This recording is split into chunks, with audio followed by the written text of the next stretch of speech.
Next, we will now talk about the book A Journey to the West. Yesterday, I introduced the preface to this fascinating work. There's actually another section above this preface. This will appear later on. After I finished writing it at the time, I asked Khenpo Tsultrim Lodro to take a look at it. He thought it was pretty good and said, when the Guru's memorial ceremony is held, at the 20th anniversary memorial ceremony, it would be better to distribute it to everyone then. Later, our supervisor for this year, Khenpo Dzongdru and Khenpo Wangchuk Tsegyal, as well as 3 Khenmos, after they saw it, they all felt that it would be good to distribute it at this year's Nirvana ceremony. It would be better to hand it out then. Later on, several Khenpos and Dharma teachers from the Nirvana ceremony group also thought it was necessary. This year they volunteered to take on this task. Later we invited Tulku Tenzin to go through it from beginning to end, checking for any typos in the Tibetan text. During the process, he noticed that some parts might not be easy for others to understand. There were a few sections, according to his own perspective, drawing on his previous experience writing the biography of His Holiness, he offered extremely valuable suggestions. Then, taking all of the above into account, I made some further adjustments later on. Around July, I revised it again, incorporating these processes. Some of the later content was slightly fine-tuned, but there were no major changes overall. That's basically how it was. This is in the preface, and perhaps in the future there will be similar things. When I finished this preface in my hometown, I completed it inside a blessed cave of Guru Rinpoche. This is part of the introduction. So today, as we begin, I'd like to talk a bit about A Journey to the West. In fact, it consists of 10 chapters. That is to say, it is told in 10 stages. At the beginning, there is a preface and also a background section. At the end, there is a return chapter, as well as a postscript and an appendix. So that's roughly how it is structured. At the beginning of the background section, I paid homage to the Supreme Guru of boundless compassion, which is the most definitive way of making prostrations. Then I mentioned His Holiness Jigme Phuntsok Rinpoche, the wish-fulfilling jewel, and all his travels to Europe and America in 1993. I summarized these into 10 chapters for narration. At that time, I also prayed to the Guru, the Yidam, the Dharma protectors, and the Dakinis, asking for their blessings. Because this also involves some Vajrayana teachings and some very profound instructions. So I was also concerned that the Dharma protectors might not be pleased. Therefore, I made requests to them. During the process, it seemed that I didn't feel not only any displeasure, but in fact there were many blessings as well. It was just like that.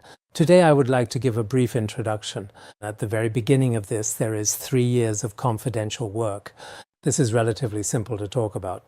In 1990, when His Holiness, the wish-fulfilling jewel, went to India, at that time His Holiness Penor Rinpoche kept inviting him to the West to spread the Dharma, and His Holiness also agreed at that time. In the beginning, they discussed it quietly without telling me. I wondered what it was that they were always discussing.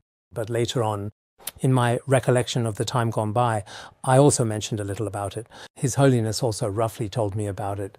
Mainly, he said that maybe next time, if there was a chance, he could take me along. But you have to keep it a secret. You yourself also like to keep things confidential. Actually, we didn't have any secrets that couldn't be told, but some things can only be carried out if they're kept secret. At that time, I also felt quite happy on one hand, but on the other hand, there was a bit of pressure. But no matter what, as for the academy, I was put in charge of it. As for some external contacts and such, Khenpo Namdrol was put in charge of those.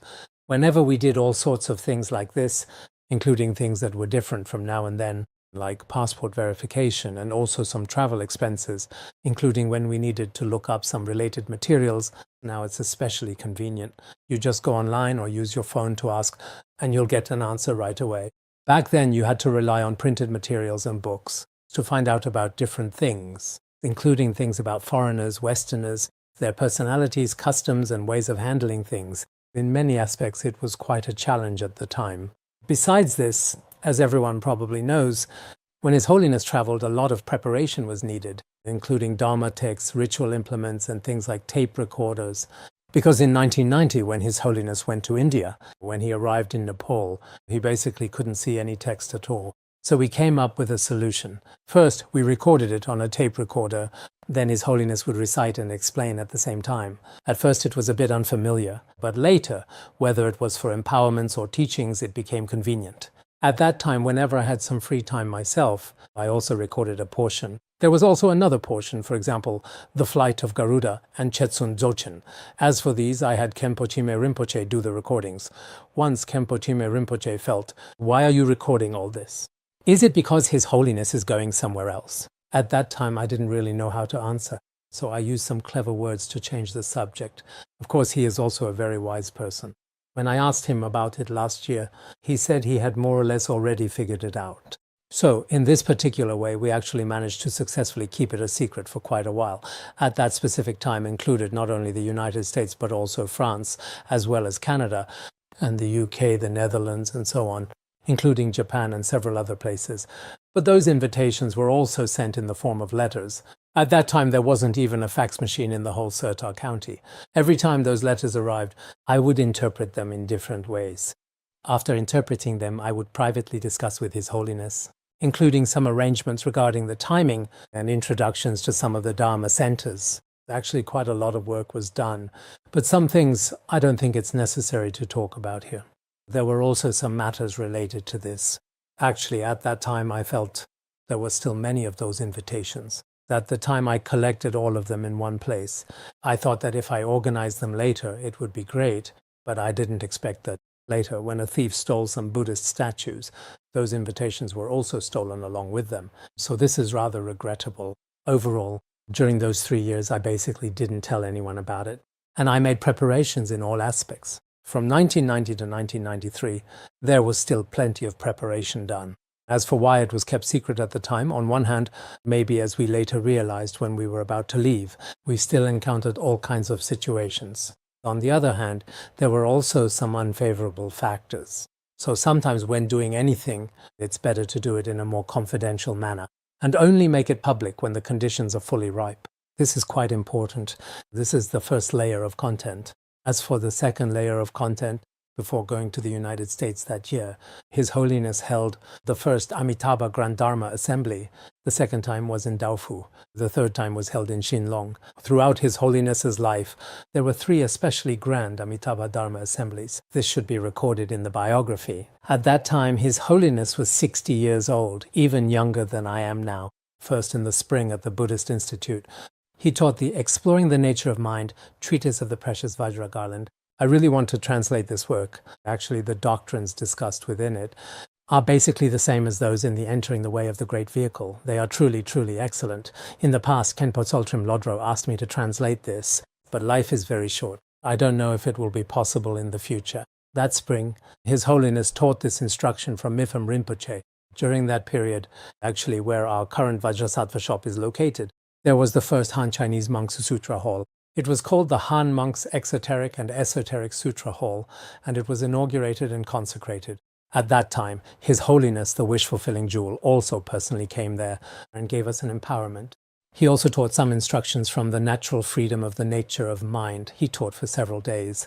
Afterwards, His Holiness was about to leave the Buddhist Institute to spread the Dharma in places like Xinlong and Luhuo. During this period, he had Tulku Dicha and Khenpo Depa give the entire monastic community of the Institute the empowerment and teachings of the sutra which gathers all intentions.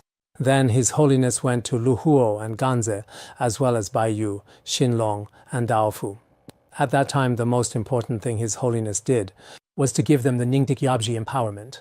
Regarding His Holiness's Nyingtik Yabji, one was in 1984, when he gave the Nyingtik Yabji empowerment. At that time, I had not yet arrived. Later, in 1989, he gave the empowerment in Daofu. That was the first time I received this empowerment. Afterwards, His Holiness, for the third time, also gave the empowerment either in Xinlong or in Daofu. There was also the Kala Chakra empowerment. Actually, the Nyingtik Yabji and the Kala Chakra empowerments are extremely, extremely important. In His Holiness's entire life, the 2 most important empowerments were these 2. So in recent years, we have also worked very hard for the elderly Rinpoche to give everyone the Nyingtik Yabji and Kala Chakra empowerments. This too, according to the Dharma friends, whether it's the empowerment itself or the content of the transmission, must be carried through from beginning to end with care. This is a very important and significant matter. Actually, as for this, when the conditions are ripe, it is extremely rare and precious. On our side, basically, we can consider it completed. At that time, I myself was 31 years old and had just begun in front of Tulku Dicha to receive half a month of empowerments. Later, in front of Khenpo Depa, while the transmission was being given, the conditions for me to leave had basically ripened. At that time, I also gave teachings to the Han monks here on the commentaries of Finding Rest in Meditation and Finding Rest in Illusion. About a month later, I think I had finished teaching one of them, but the other one was not yet finished. At that time, His Holiness returned. Then the Amitabha Dharma Assembly began.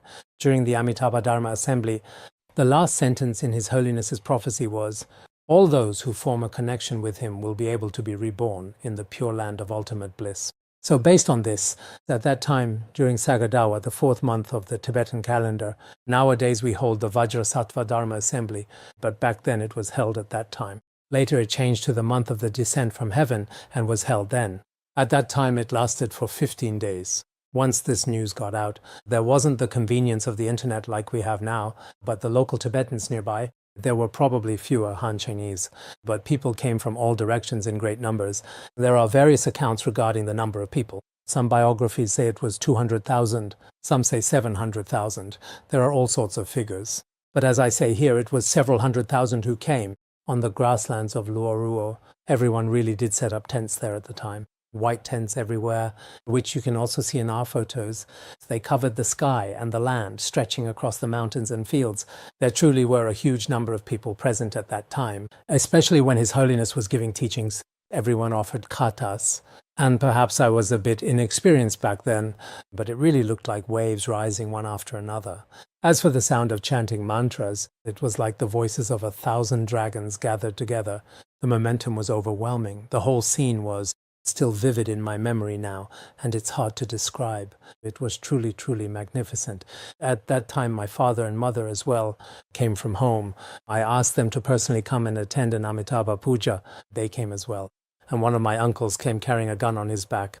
Then Khenpo Depa and I tried to think of a way to see if we could destroy his gun in the charnel ground. At first he wouldn't listen. Later, after trying all sorts of ways, he reluctantly agreed. But afterwards he really regretted it. He told many people that Khenpo Depa and the other one had taken his gun away from him. He said the two of them were the real bandits. Sometimes his virtuous roots were rather weak, but later on he turned out to be all right. At that time, His Holiness also gave everyone the Amitabha empowerment. He also taught the sutra on the contemplation of Buddha Amitayus, together with Mipham Rinpoche's teachings on the Pure Land, at the same time required everyone to recite 1 million Amitabha names. If you have not committed the offense of abandoning the Dharma, and have not committed any of the 5 heinous crimes, then you will definitely be reborn in the Pure Land of ultimate bliss. So this kind of call to action is in the whole world. It was very moving, deeply touching, and truly heart-shaking. At that time, Master Menchok also gave everyone the Avalokiteshvara empowerment and transmitted the 37 practices of a bodhisattva. Through this Dharma assembly, the Pure Land Dharma Assembly, we have continued it up to now without interruption. So now, during the Pure Land Dharma Assembly, everyone should rely on this kind of auspicious connection to be reborn in the Pure Land of ultimate bliss. It is very important to give rise to this aspiration. Actually, before His Holiness went to the West, there was such a karmic connection. As for this, earlier because it happened to be at that time, so I am briefly recounting some of these causes and conditions here. Therefore, this Dharma assembly should allow countless people to form an extremely auspicious connection with the Pure Land. Through this connection, many sentient beings can be reborn in the Pure Land of ultimate bliss. That concludes today's introduction.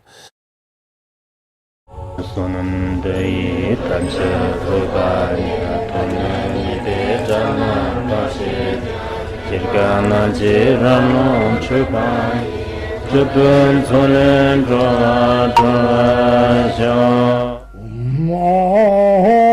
Bandangara Badna Sodargye Bandangara Badna Sodargye Bandangara Badna Sodargye